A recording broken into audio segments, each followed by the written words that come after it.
अच्छा, तो ये क्वेश्चन करते हैं, है ना। कैपेसिटर की जो दो पैरेलल प्लेट्स हैं उनका एरिया जो है ए दे रखा है, और डिस्टेंस जो है वो डी दे रखा है दोनों के बीच में, प्लेट्स के बीच में। अच्छा, एरिया A2 पे एक डाइलेक्ट्रिक हमने डाला हुआ है कैपेसिटर में। डाइलेक्ट्रिक का एरिया जो है वो A/2 है, और डाइलेक्ट्रिक कांस्टेंट K है। तो सबसे पहले क्या पूछ रहा है, इक्विवेलेंट कैपेसिटेंस। अच्छा, ये जो कैपेसिटर है इसका एक इक्विवेलेंट स्ट्रक्चर अपन बना सकते हैं। जब अपन ने मल्टीपल डाइलेक्ट्रिक स्टडी किए थे तो ऐसे सिचुएशंस का इक्विवेलेंट स्ट्रक्चर क्या हो जाता है, ये हो जाएगा इसका इक्विवेलेंट स्ट्रक्चर। बेसिकली दो कैपेसिटर्स जो हैं वो पैरेलल में हो जाएंगे, ठीक है। तो ये दो कैपेसिटर हो गए,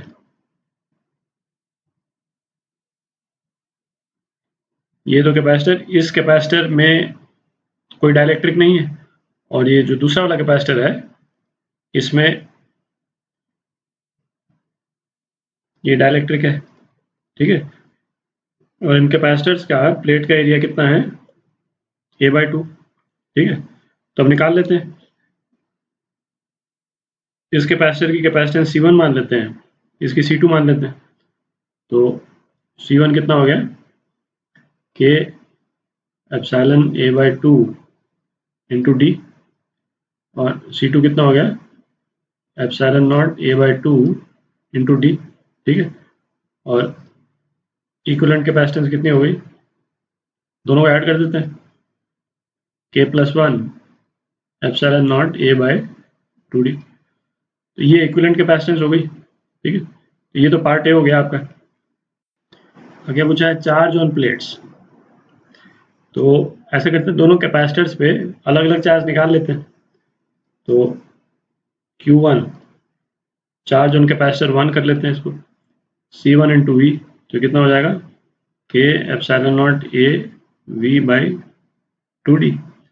और इसी तरह से Q2 हो जाएगा एप्सिलॉन नॉट A/V/2D। तो इसका क्या मतलब निकला, देखिए सेम प्लेट पे इस वाले पोर्शन में चार्ज की डेंसिटी ज़्यादा होगी, 5 बार कर दिया, और इस वाले पोर्शन में कम होगी, ठीक है। और क्यों ज़्यादा होगी, क्योंकि भाई डाइलेक्ट्रिक तो इलेक्ट्रिक फील्ड को कम कर देगा अपने थ्रू, पर पोटेंशियल डिफरेंस जो है वो तो सेम मेंटेन करना है हमको, ठीक है। इस वाले पोर्शन के प्लेट के अक्रॉस भी पोटेंशियल डिफरेंस V मेंटेन होना चाहिए, और इसके अक्रॉस भी पोटेंशियल डिफरेंस V मेंटेन होना चाहिए। तो यहाँ पे वो एक्सेस चार्ज हो जाता है, एक्सेस चार्ज इसको लेना पड़ता है ना, ताकि डाइलेक्ट्रिक साइड में रिड्यूस्ड इलेक्ट्रिक फील्ड भी नॉन डाइलेक्ट्रिक साइड की इलेक्ट्रिक फील्ड के बराबर, ठीक है। तो ये dielectric side of the plate, इस पे चार्ज कितना है, K एप्सिलॉन नॉट A/V/2D, और इस पे है एप्सिलॉन नॉट A/V/2D, ठीक है। ये हो गया charge on the dielectric side, ये भी हो गया। Electric field inside dielectric and non dielectric side of capacitor. अब मतलब नेट इलेक्ट्रिक फील्ड की बात कर रहा है अभी, तो ये net electric field inside dielectric and non dielectric side. अच्छा, नॉन डाइलेक्ट्रिक साइड देखते हैं। नॉन डाइलेक्ट्रिक साइड जो है इलेक्ट्रिक फील्ड,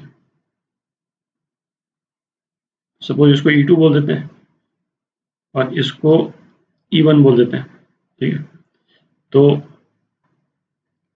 E2 कितना होगा, V/D, ठीक है, दिख रहा है, पोटेंशियल डिफरेंस अपॉन डी। अच्छा, E1 क्या होगा, E1 भी सेम ही होगा, क्योंकि पोटेंशियल डिफरेंस तो भाई ये तो यहाँ पे कांस्टेंट ही है, ये तो वेरी हो नहीं रहा है। तो चाहे बाकी चीजें रीअरेंज हो जाएं, है ना, एक्सेस चार्ज वगैरह जो अभी अपन ने डिस्कस किया, बट इलेक्ट्रिक फील्ड तो सेम ही रहेगा, ठीक है। तो ये दोनों side electric field constant maintain करने के लिए यहाँ पे ये एक्सेस चार्ज आया है, ठीक है। अच्छा, अब क्या पूछ रहा है, electric field due to charges induced in the dielectric. तो इस पे जब हमने डाइलेक्ट्रिक्स किया था, हमने देखा था चार्जेस कैसे इंड्यूस होते हैं, और उसका और चार्जेस की पोलैरिटी कैसी होगी वो भी अपन ने देखा था। तो ये चार्जेस जो हैं वो यहाँ पे इंड्यूस हो जाएंगे, जहाँ पे पॉजिटिव साइड है वहाँ पे ये नेगेटिव चार्जेस इंड्यूस हो जाएंगे, और इस तरफ जो है वो पॉजिटिव चार्जेस इंड्यूस हो जाएंगे। ये तो अपन देख चुके हैं, ठीक है। तो ये डाइलेक्ट्रिक में जो चार्ज इंड्यूस हुआ है उसके कारण इलेक्ट्रिक फील्ड का डायरेक्शन क्या होगा, दूसरे कलर में कर देते हैं, ईडी, ठीक है। ये रेड में ये ईडी है, electric field due to charges induced in the dielectric, ठीक है। और इसको ग्रीन में कर देते हैं, ये है electric field due to the charges. मतलब यदि ये डाइलेक्ट्रिक होता ही नहीं तो इतने चार्जेस जो हैं वो कितना इलेक्ट्रिक फील्ड प्रोड्यूस करते हैं, EQ, ठीक है। तो वो EQ प्रोड्यूस करते हैं, डाइलेक्ट्रिक में चार्जेस इंड्यूस होने के कारण इतना इलेक्ट्रिक फील्ड जो है वो अपोज करेगा, तो टू दैट एक्सटेंट ये EQ रिड्यूस हो जाएगा और नेट इलेक्ट्रिक फील्ड कितना बच जाएगा, E1, ठीक है। तो अब निकालते हैं उसको, तो EQ माइनस ED ये कितने के बराबर है, E1 के बराबर है, ठीक है। अच्छा, E1 हमको मालूम है, डाइलेक्ट्रिक जो है वो फील्ड कितना कम कर देती है अपने अंदर, जो भी फील्ड होती बिना डाइलेक्ट्रिक के उसको अपॉन K कर देगी, ठीक है। तो E1 जो है वो क्या है, EQ अपॉन K, ठीक है। तो electric field due to charges induced in dielectric कितना हो गया, ये हो गया ED is equal to EQ 1 minus 1 upon K, ठीक है। तो EQ कितना हो जाएगा, Q1 है ना, charge on the first capacitor, तो Q1 अपॉन, अच्छा एरिया कितना है, एरिया A/2 है, A/2 एप्सिलॉन नॉट, ठीक है, इनटू 1 माइनस 1 अपॉन K, ठीक है। थोड़ी जगह बनानी पड़ेगी। अच्छा, इसमें अपन अब Q1 की वैल्यू भी डाल दें, है ना, और सिंप्लीफाई कर दें तो ये आ जाता है, ED की ये वैल्यू आ जाएगी आपके पास V upon D into K-1, ठीक है।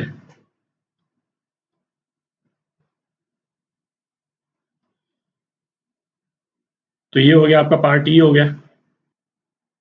अच्छा, F में क्या बोल रहा है, इंड्यूस चार्जेस पूछा है डाइलेक्ट्रिक में, मतलब ये जो ब्लू से जो मैंने मार्क किया है ना, वो चार्जेस कितने हैं। तो इसमें एक चीज क्लियरली देखें, कंपेयर करें जो नॉन डाइलेक्ट्रिक वाला पोर्शन है और जो डाइलेक्ट्रिक वाला पोर्शन है। तो जो डाइलेक्ट्रिक जहाँ पे नहीं है वहाँ पे चार्जिंग कितनी हुई कैपेसिटर की, है ना, इतना Q2 चार्ज आया, और जहाँ डाइलेक्ट्रिक वाला पोर्शन है वहाँ पे एक्स्ट्रा चार्ज आया, और वो एक्स्ट्रा चार्ज किस लिए आया, इस ब्लू वाले चार्ज को काउंटर करने के लिए। तो जितना एक्सेस चार्ज आया डाइलेक्ट्रिक वाले पोर्शन पे वो सारा का सारा ब्लू वाले चार्ज को काउंटर करने के लिए आया बेसिकली, ठीक है। तो ब्लू वाला चार्ज कितना हुआ होगा, Q इंड्यूस्ड, ठीक है, ये कितना हो जाएगा Q1 माइनस Q2, क्योंकि इतना ही तो एक्सेस चार्ज आया है, ठीक है। तो इसको कहाँ लिख दें, आप निकाल भी सकते हैं, तो उधर सीधा निकल जाएगा, तो K-1 into epsilon naught AV by 2D, ठीक है। तो ये आपका आंसर हो गया लास्ट वाले पार्ट का, ये आंसर हो गया, ठीक है ना, Q1 माइनस Q2